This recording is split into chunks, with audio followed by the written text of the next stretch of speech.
10वीं बोर्ड परीक्षा 2023 के लिए आपके जो हिंदी का पेपर होने वाला है 21 मार्च 2023 को, उसके लिए ये पेपर काफी इंपॉर्टेंट है। इस पेपर के जितने भी प्रश्न हैं उन सभी को आप अच्छी प्रकार से तैयार करना, और पेपर को देखने के बाद में आपको एक अनुभव हो जाएगा कि आपके जो प्रश्न आएंगे उनको किस प्रकार से सोल्व करना है। जो पेपर में जो पैसेज आएंगे और जो गद्यांश पद्यांश आएंगे उनके उत्तर आपको किस प्रकार से लिखने हैं, व्याकरण के क्वेश्चन कैसे आएंगे, इन सभी की इस वीडियो में आपको जानकारी मिलेगी। तो 21 मार्च 2023 के जो आपको हिंदी का पेपर है उसके लिए वीडियो काफी इंपॉर्टेंट है, आप वीडियो को शुरू से अंत तक देखना। तो ये आपके 80 नंबर का पेपर होगा और पेपर जो आएगा आपके 3.25 घंटे का आपको टाइम मिलेगा। हिंदी का पेपर आपके 21 मार्च 2023 को है। तो पहला जो प्रश्न आएगा आपके खंड अ में, वो आपके एक दिया गया जो अपठित एक गद्यांश होगा, उसको पढ़ के आपको 5 प्रश्नों के उत्तर लिखने। और ये पहला प्रश्न आपके बहुत ही आसान आएगा। इसमें एक तो इसका आपको शीर्षक लिखना है, शीर्षक लिखना बहुत ही आसान है। इसको आप 2-3 बार पढ़ोगे तो आपको पता चल जाएगा ये जो आपका गद्यांश दिया गया है वो किसके बारे में है। तो पहले प्रश्न का उत्तर आप देखेंगे तो यह एक दिया गया वो तुलसी के बारे में है। तो उपयुक्त गद्यांश का जो उचित शीर्षक है वो तुलसी के काव्य की उपयोगिता के बारे में बताया गया है। तो ये आपका आंसर हो जाएगा इसका।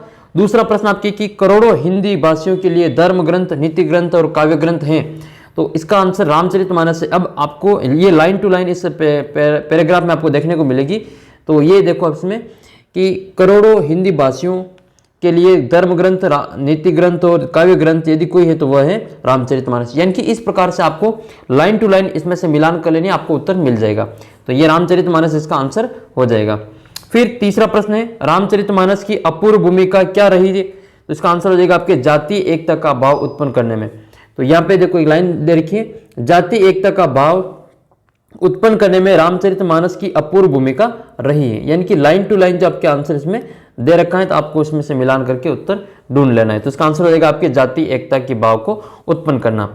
फिर आपके चौथा क्वेश्चन है गाँव में तुलसी और सूर्य की रचनाओं का पाठ होता रहा, ये कब तक होता रहा, कब से होता रहा। तो ये कुछ वर्षों से, दशकों से, शताब्दियों से, वर्षों से। तो इसका आंसर हो जाएगा आपके शताब्दियों से। ये लाइन आपको कहाँ पे मिलेगी, तो ये लाइन भी आपको हुबहू मिलेगी इसमें कि गाँवों में तुलसी और सूर्य की रचनाओं का जो पाठ है वो शताब्दियों से होता रहा। तो यहाँ पे एक लाइन शब्द है यहाँ पे शताब्दियों से, तो ये इसका आंसर हो जाएगा।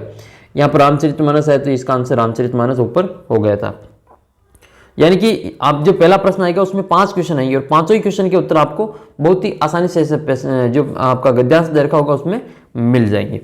फिर 5वां क्वेश्चन आपके ये है कि भक्ति आंदोलन और तुलसी काव्य का राष्ट्रीय महत्व कौन सा है। तो ये भी आपको हुबहू लाइन मिलेगी।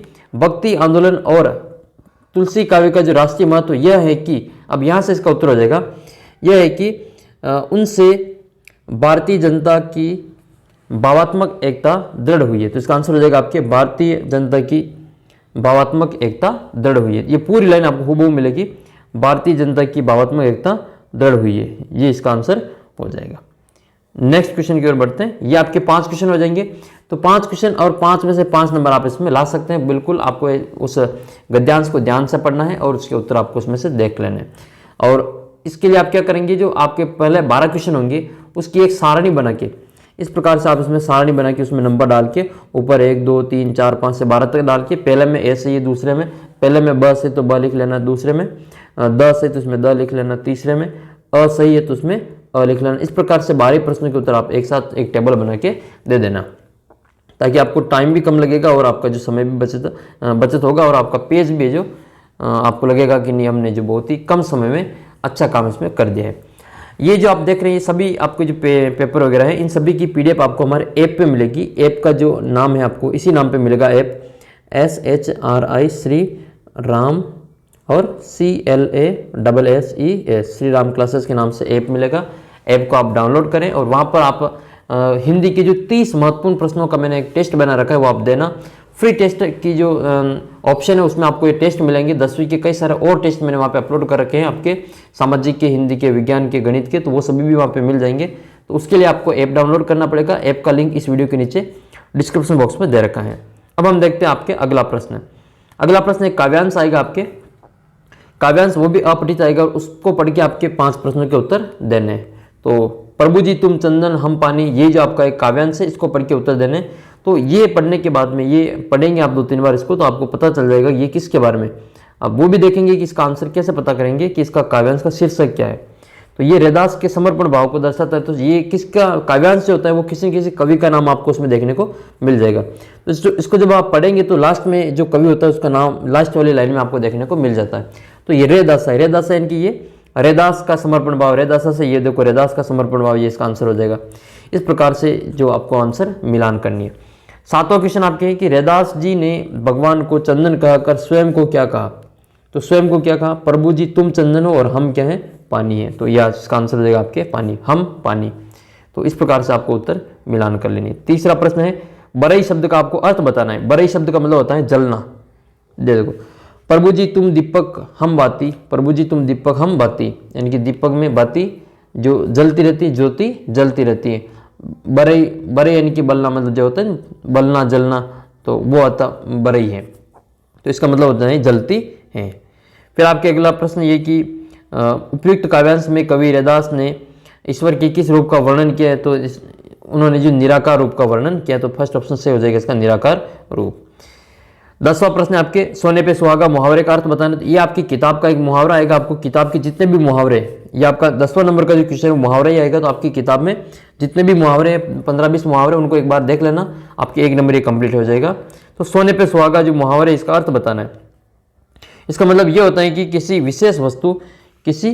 विशेष वस्तु के मेल से उसमें विशिष्ट गुण का समावेश हो जाना सोने पे सुहागा कहलाता है। तो ये आपके 10वां प्रश्न ये हो जाएगा। ठीक है। और 11वां प्रश्न आपकी ये है प्रसूत शब्द का आपको अर्थ बताना है। ये आपकी किताब में से ही कोई शब्द देके उसका अर्थ पूछेंगे। तो प्रसूत शब्द का अर्थ क्या होता है, उत्पन्न। इसका आंसर हो जाएगा आपके उत्पन्न। देहाती दुनिया उपन्यास से लिया गया पाठ है। तो आपको जितने भी पाठ हैं आपके, उन सभी के लेखक के नाम और वो पाठ कहाँ से लिया गया, उनकी रचना का नाम आपको याद होना चाहिए। तो 1 नंबर आपके ये मिल जाएगा।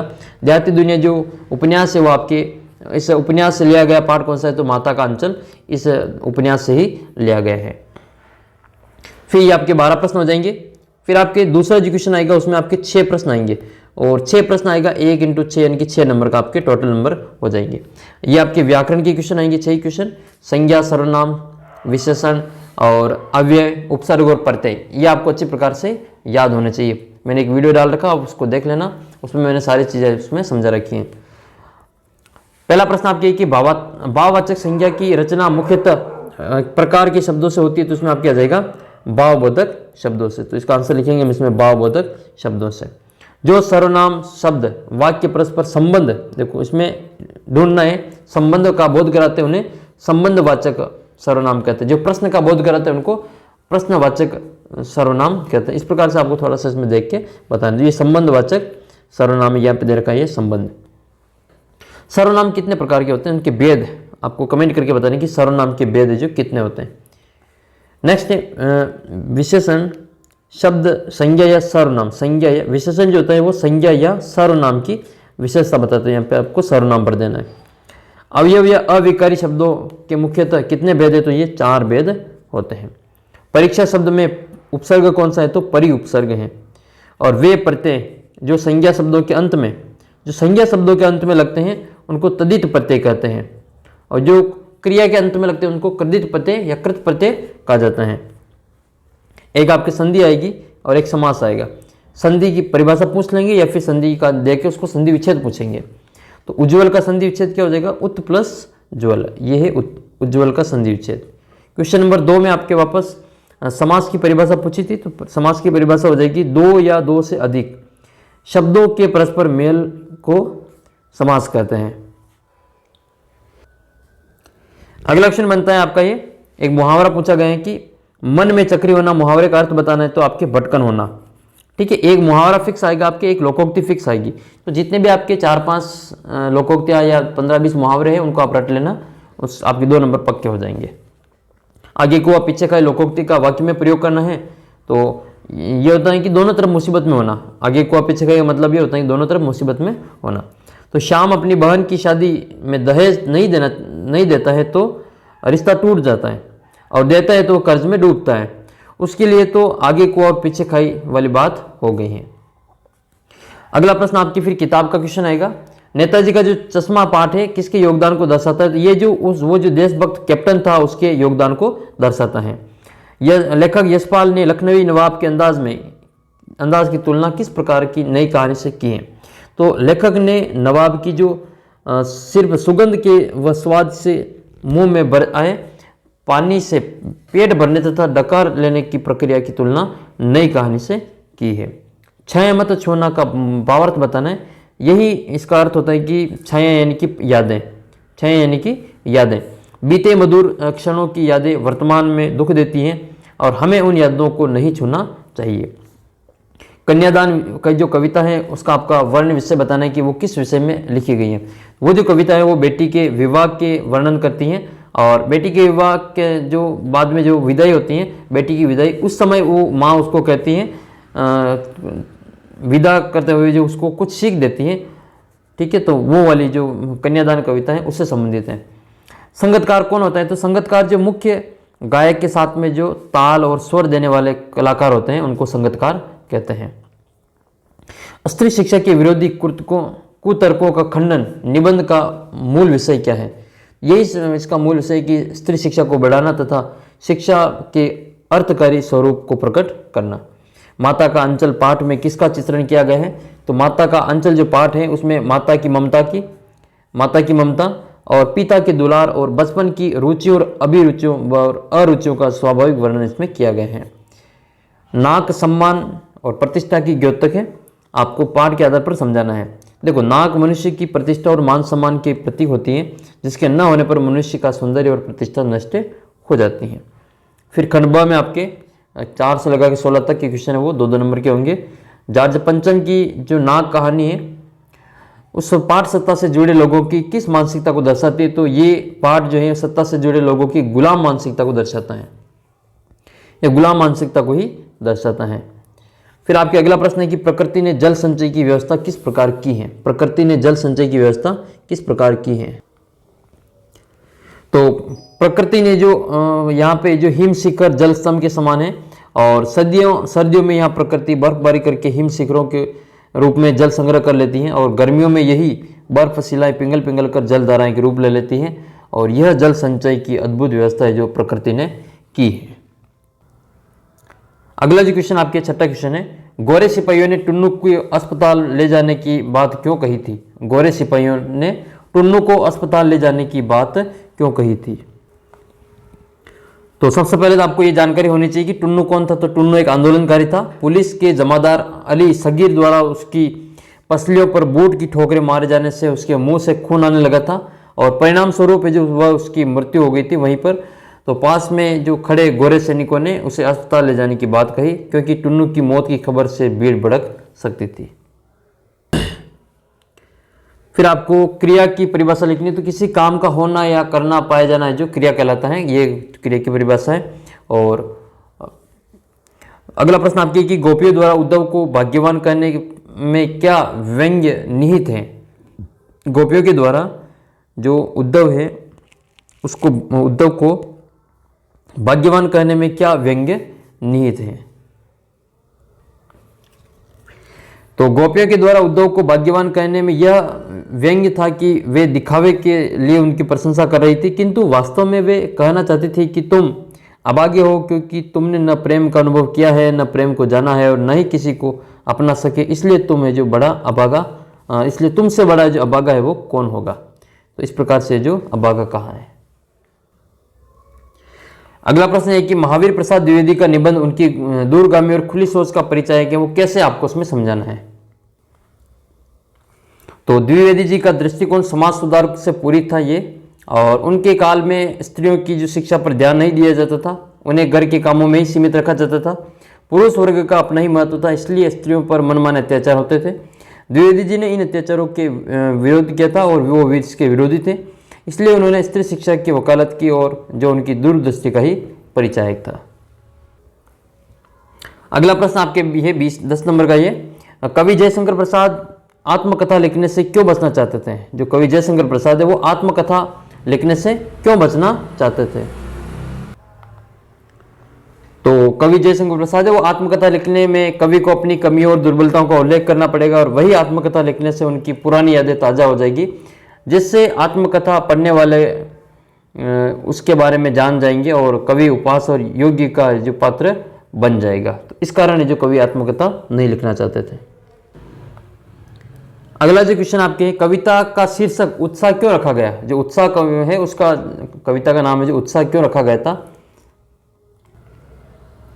तो उत्साह कविता का नाम उत्साह इसलिए रखा गया, इसका शीर्षक उत्साह इसलिए लिखा गया क्योंकि यह बादलों की गर्जना और उमड़ घुमड़ से मेल खाती है खाता है और बादलों से भीषण गति होती है, उसी से वह धरती की तपन को हर प्रकार से उसे शीतलता प्रदान करता है।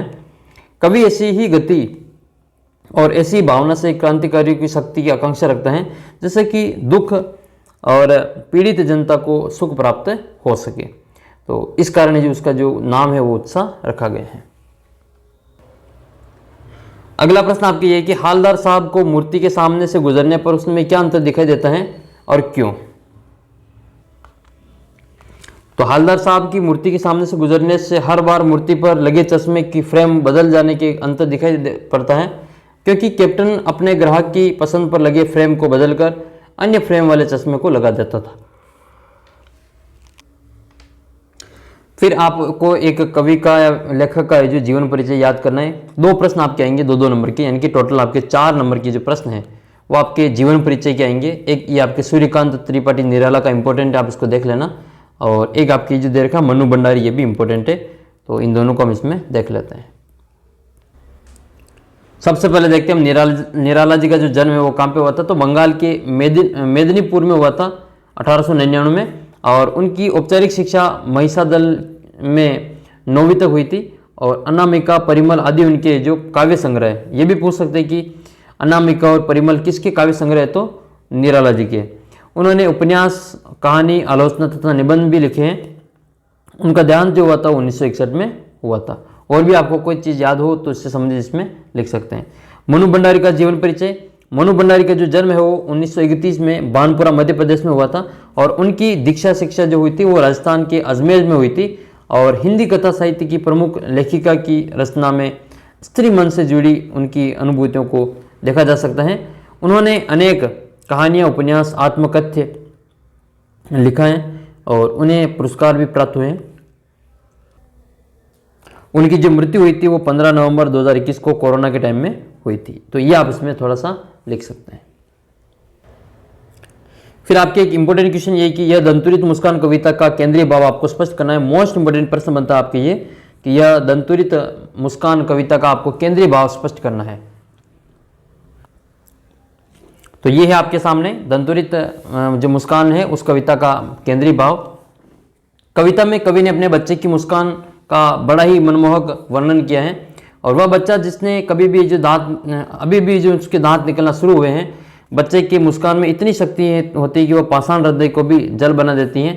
बच्चे को धूल से लिपटा घर के आंगन में खेलता देखकर कवि को ऐसा प्रतीत होता है कि मानो किसी झोंपड़ी में कमल खिला हो। बालक जब भी किसी व्यक्ति को पहचानता नहीं है तो वह सीधी नज़रों से न देखकर उसको तिरछी नज़रों से देखता है, और पहचानने के पश्चात टकटकी लगाकर जो देखता है। इसमें कवि ने बच्चे को की माँ को भी धन्यवाद दिया है कि वह बच्चे और पिता का परिचय करवाती हैं। पिता प्रवास पर गए होने के कारण प्रथम बार बच्चे को देखते हैं, और इस कारण जो माँ द्वारा दिए गए कार्यों का कवि जो धन्य बताते हैं। तो यह आपको थोड़ा सा इसमें केंद्रीय भाव बता देना है। देखो, एक आपकी कविता का केंद्रीय भाव तो जरूर पूछेंगे, तो आप याद कर लेना। फिर आपके अगला प्रश्न है कि बाल गोविंद भक्त को साधु क्यों कहा गया? विस्तार से वर्णन करना है, और स्त्री शिक्षा के विरोधी कुतर्कों का खंडन नामक निबंध का संदेश आपको स्पष्ट करना है। 3-3 नंबर में पूछे जाएंगे, 2 में से आपको 1 करना है। तो देख लेते हैं इसको भी। तो ये बाल गोविंद वाला है। खेती बाड़ी से जुड़े ग्रस्त बाल गोविंद भगत साधु जैसा जीवन व्यतीत करते थे।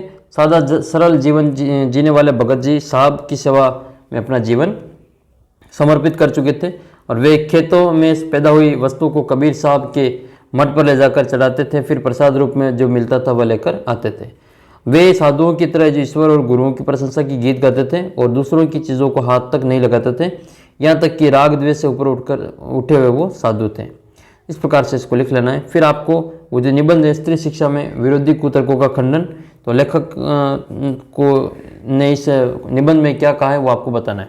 इस निबंध में लेखक ने स्त्री शिक्षा के विरोधी कुतर्कों का खंडन करते हुए जोरदार शब्दों में कहा है कि प्राचीन काल में भारत स्त्री शिक्षा प्रचलित थी।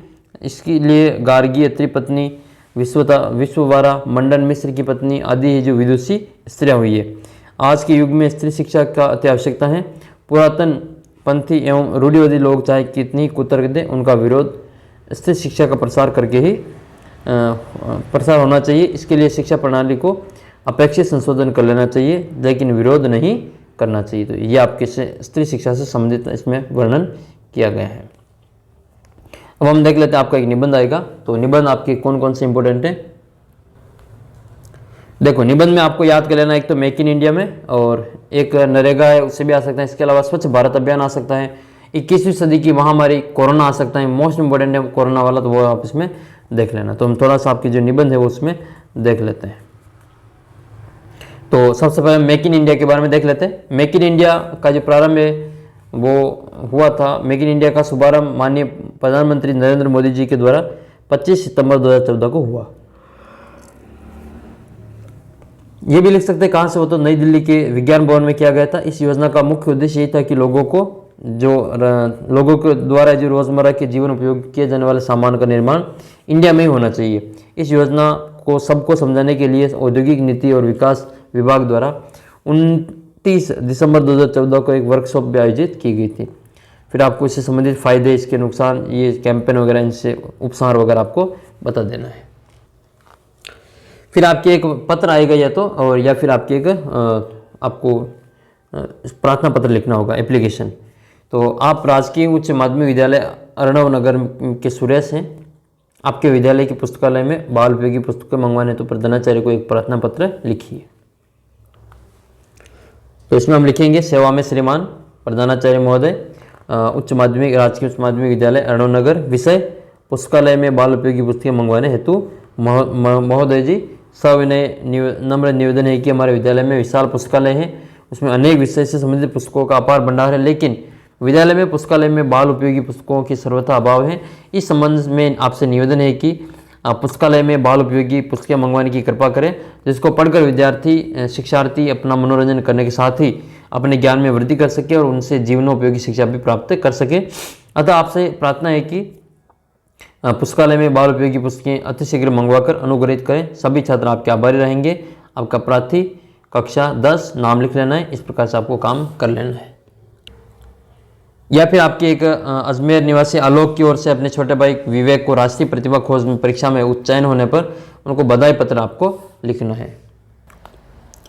बधाई पत्र में सबसे पहले आपको यहाँ पर डेट वगैरह और एड्रेस डाल देना है, मतलब पता डाल देना है। और प्रिय अनुज विवेक, सस्नेह आशीष, यह समाचार जानकर अत्यंत प्रशंसा हो रही है कि तुम्हारा राष्ट्रीय प्रतिभा खोज परीक्षा में चयन हुआ है। तुम्हारी सफलता पर मेरी ओर से हार्दिक शुभ बधाई है। तुमने अध्ययन में जो रुचि रखी, निरंतर जो परिश्रम किया, यह उसी का शुभ परिणाम है और तुम्हारी इस सफलता से हमारे परिवार का गौरव बढ़ा है। वस्तुतः तुम्हारे जैसे प्रतिभाशाली व्यक्ति से ही परिजनों का सम्मान बढ़ता है। आगे भी हम तुमसे यही अभिलाषा रखते हैं।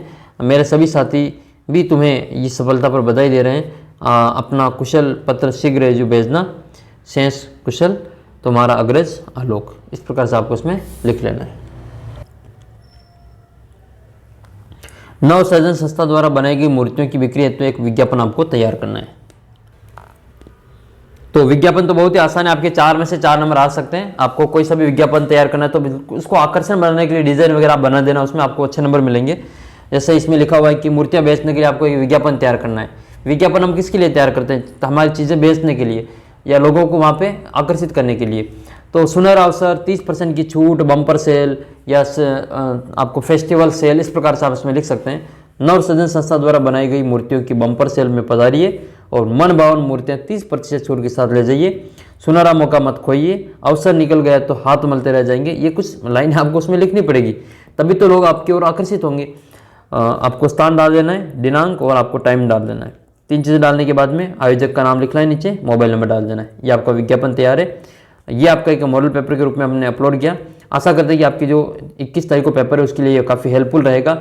इसके कई महत्वपूर्ण और पेपर आपके यहाँ पे आने वाले हैं, तो आप चैनल को सब्सक्राइब कर लें। इसकी PDF आपको हमारे ऐप पे मिलेगी। ऐप का लिंक नीचे डिस्क्रिप्शन बॉक्स में दे रखा है, तो ऐप को जरूर डाउनलोड करें और बाकी दोस्तों के साथ में भी इसको शेयर करना। और वो जो आपके 30 प्रश्न हैं ठीक है। हिंदी के 30 इंपॉर्टेंट क्वेश्चन का जो मैंने वीडियो अपलोड कर रखा है, तो वो आप जरूर देखना, उसके लिए आपको काफ़ी फायदा मिलेगा। तो उसको आप अपने बाकी दोस्तों के साथ में शेयर कर सकते हैं। टेस्ट देने के बाद अपना जो स्कोर है वो आप अपने व्हाट्सएप पर जो स्टेटस है उस पर डाल सकते हैं, ताकि दूसरे लोग भी उससे प्रभावित होकर टेस्ट दे सकें। तो मिलते हैं आपको अगले वीडियो में, तब तक आप चैनल को सब्सक्राइब कर लीजिए, वीडियो को अपने दोस्तों के साथ में शेयर कर दीजिए और ऐप आप अपने मोबाइल में इंस्टॉल कर लीजिए। आपके गणित, विज्ञान, सामाजिक के लिए काफ़ी हेल्प मिलेगी, ये मैं आपको वादा करता हूँ। तो मिलते हैं आपको अगले वीडियो में, तब तक जय हिंद, जय भारत।